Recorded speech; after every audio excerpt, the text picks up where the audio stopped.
California voters went to the polls June 8th to choose the nominees for a host of state, legislative, and local races.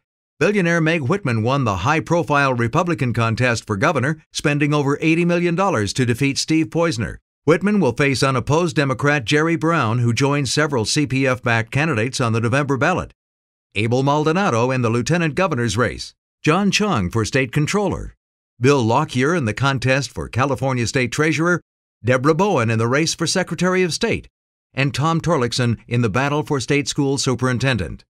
Voters also decided a number of statewide ballot measures. They approved measures on seismic retrofits and a new open primary system, but rejected measures on campaign finance, public power restrictions, and insurance rates.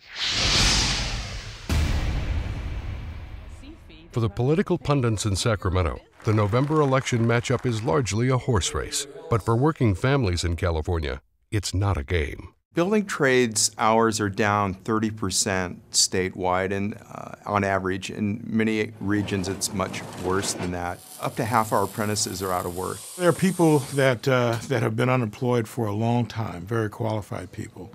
When there is a job announcement, you have hundreds of people that apply. California has always been the model of the nation for education, for infrastructure, for great roads and bridges, for great water, for great protective services by police and fire. But now all of that is eroding.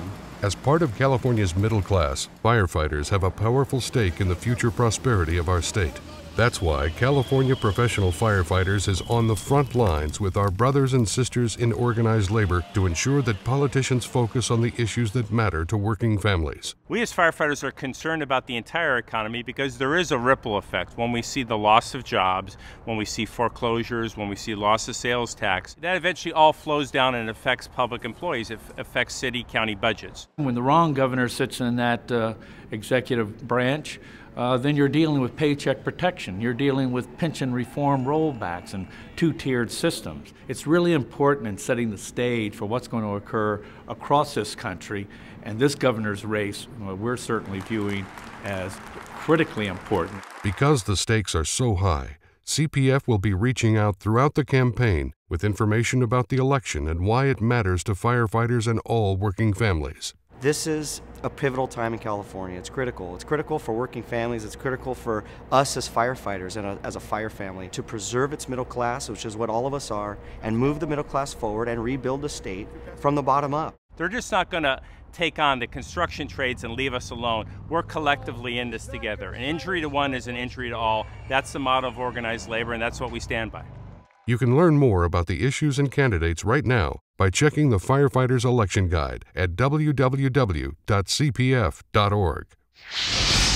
On the same ballot with a high-stakes governor's race will be dozens of equally important local campaigns. Local political action is the cornerstone of success at the bargaining table. This year, CPF recognized these efforts by presenting the Dallas Jones Award for Political Action to Rick Fisher, president of Carlsbad Firefighters Association.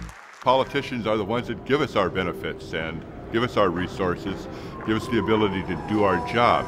One of the ways you get them to believe in you and understand you is by communicating, helping them get elected, being there for them so that they can turn around and be there for you. As co-founder and president of the San Diego County Council of Firefighters, Rick has helped build the council into an influential force in San Diego County politics.